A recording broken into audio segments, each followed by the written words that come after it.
Whoa. Oh, I can actually do it this way. There we go. What's up, everybody? It's WildBlueYonder, and this has got to be like the 10th time I'm trying to record this video. It's going to be live because every time I try to record it, I actually run out of space on my SD card, and it's like driving me nuts. Like I've deleted everything on my phone, but for some reason it's just, I don't know, there's something on my phone that's taking up too much memory, and I'm just going to go live. So what's up, Anthony Milano? What's up? How's it going? Everybody can just come on in. This is going to be a very short video. But thank you all for having notifications on. Those are my fellas. What's up? Marco Doyle. Marco Doyle. What's up? So, anyways, I'm gonna make this quick video. Just gonna kind of get you guys updated. I'm like, there's so many comments going right now. Thank you all so much. What's up, everybody? Come on in here. Man, we already got 30 viewers. That's awesome. So thank you all for watching. I'm actually in what's called Fairchild Hall right now. This is one of the few places that I can be what's called at rest, where I can like kind of just talk and just like stand freely and not at attention or running somewhere or having to greet someone. You all will learn about that if you get accepted here and you get to please stop calling me. My friends always decide to call me when I live stream, and it's very annoying. But I'm just trying to make this video real quick because I promised a video for you guys. Shout out to Steve Kurth. Hey, everybody, come on in here. I won't have a lot of time to answer questions because I actually have to go study. I told my friends that he's calling me right now that I would actually go and study with him. But we have an exam tomorrow morning that I have to do. But yeah, it's been kind of crazy. Academics-wise, I've been trying to keep up. It's definitely as hard as they say it is. Right now, it's been pretty much review. So where the prep school left me last year is where we're picking up. So it's not been as hard as it could have been if I came straight out of high school or maybe straight as a direct enlisted airman. Then that would have really been hard. But the prep school definitely got me to where I need to be. So if you're a preppy right now, shout out to you all, A Squad. But you're definitely got the upper hand for next year. Let's see, my classes right now. If you guys have any questions, leave them down on the side, and I will try to get to them, but I definitely won't get to all of them. This is going to be a quick, like, 5 to 10 minute video. But thank you all for watching, and just leave comments whenever you want to. My classes right now, I'm taking Chemistry 100. I'm taking a psych class, which is behavioral science. I'm also taking, did I say Calc 1? I said Calc 1, behavioral science, Spanish, and Chemistry 100.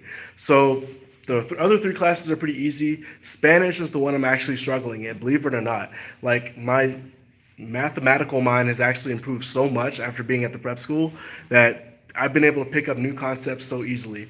Let me just switch hands real quick. But yeah, so it's been pretty, not easy, but it's been pretty much a review so far, just my first couple of lessons. Let's see. Oh, thank you all. Yeah. Some people just tell me, like, you know, I work hard because I want to get to the academy, and that's what you have to do. I got denied from the academy like 3 or 4 times. I actually applied a few times, and you know, you just have to keep pressing. Like, just keep trying to get there. That's what you want to do. Do what you got to do to get where you want to be, and never freaking quit, because that is the one thing that you will think of almost every day here. Like, dang, I could have a house right now. I could have my car back. I could have my job. I could be getting paid so much more. However, I'm here at the academy. But then you have to turn around and think, well, actually, in a couple years, I'll be getting paid 4 or 5 times as much as I would have if I stayed enlisted. My retirement's going to be better. My car is going to be nicer. You know, I'm going to be sitting a lot happier just financially, not even talking about your job, where I'm going to be a pilot, and that's going to be my ultimate goal. So that's just like the mental mindset that you got to be in at all times. Let's see. I'm looking at questions now. So if you guys have questions, just leave them, and I'll be streaming for another like 5 minutes. And then I have to go. I have to study. I have an exam in the morning. Military-wise, I'll just go into military. That's the second aspect. You have education, military, and then like character development, which is like honor and making sure you're like a good leader and that side of things. When's my next video? I have no idea, man. This one's coming out today. Maybe I'll start like live streaming every Sunday, if that sounds good.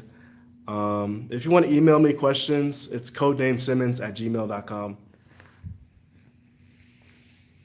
And the military side of things, So, for example, like there's like strips, they're marble strips that line the entire academy. If you want to go anywhere on base, you have to run on these strips. You can't walk, you can't go off the strips. If you want to go somewhere, it has to be on the strips, and you have to run.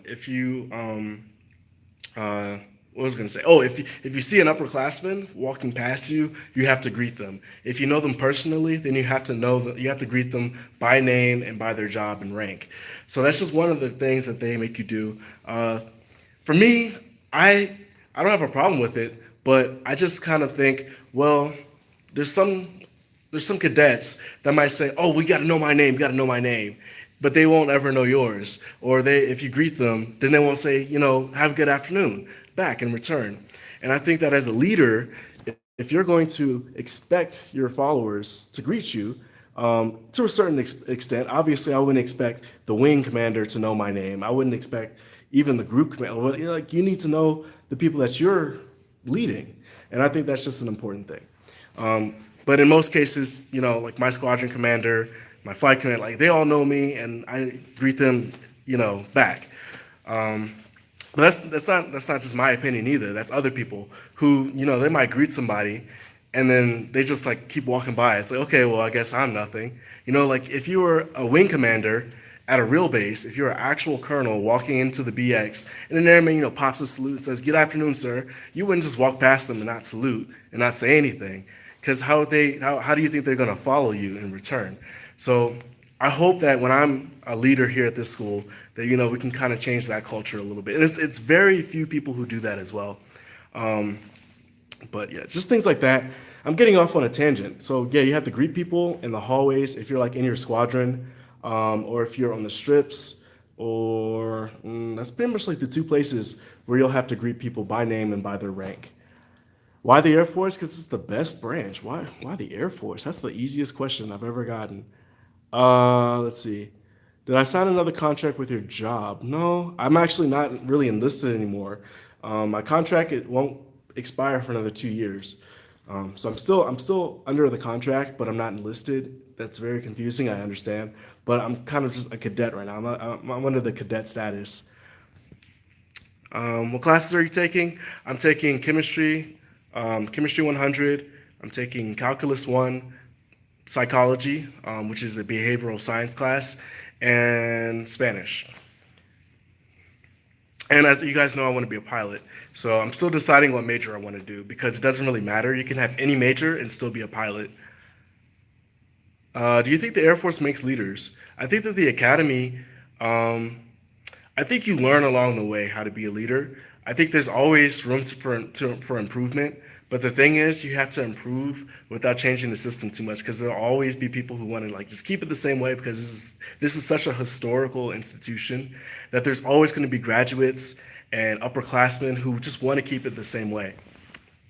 So it's kind of a back and forth to improve the system without really changing its culture too much. Um, how hard is it to be a pilot? It is pretty challenging and pretty competitive. Even just going through the academy to become a pilot, like you have a better chance, the best chance of being a pilot if you go through the Air Force Academy. If you go through OTS or ROTC or some type of other commissioning route, then you have a far less likely chance of being a pilot. Also, it's going to be much more competitive between you and your peers. If you go to the academy, it's actually going to be like half the class becomes pilots. Even people who don't want to be pilots end up becoming pilots because we need so many of them, and they'll just become a pilot. But you have to get through the academy. How do you get into USAFA? You just apply, go to academyadmissions.com, and that's kind of how you will start. So I'm going to do one more minute, and then I have to get off. I got to go study, guys. I'm sorry. How much longer before I graduate? I'm the class of 2022. Let me take my proxy off. Class of 2022. So whenever you see a cadet and they have a number on their blouse, then that's actually their class year. That's something I didn't know until I got to the prep school. But yeah, that's what that is. So on the website, you'll always see people with the number, usually like 14 or something, because the pictures are kind of old. But that'll be your class year. How long ago did your what?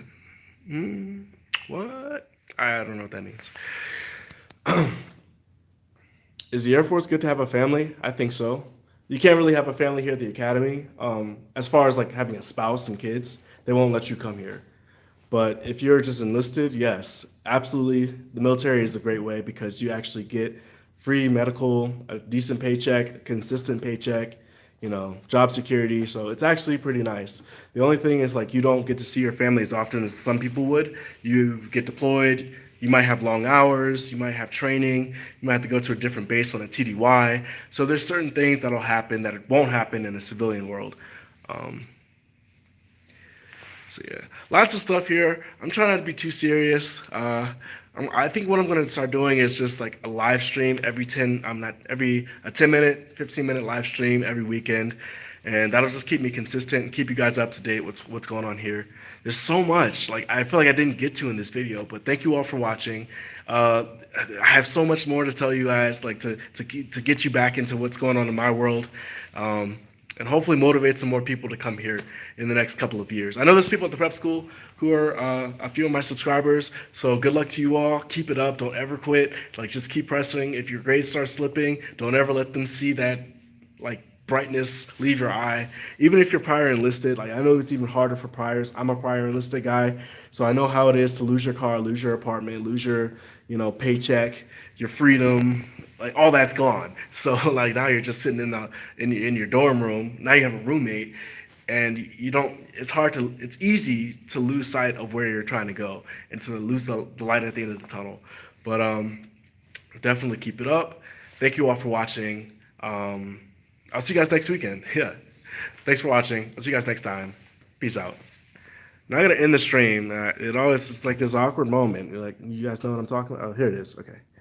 Oh, what? There we go.